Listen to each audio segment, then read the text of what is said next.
नमस्तेऽस्तु महामाये श्रीपीठे सुरपूजिते शङ्खचक्रगदाहस्ते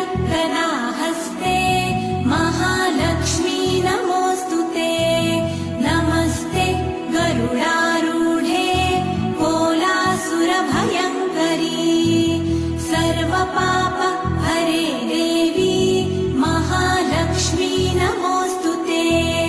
महादेव्यै च विद्महे विष्णुपत्न्यै च धीमहि तन्नो लक्ष्मी प्रचोदयात्। सर्वज्ञे सर्ववरदे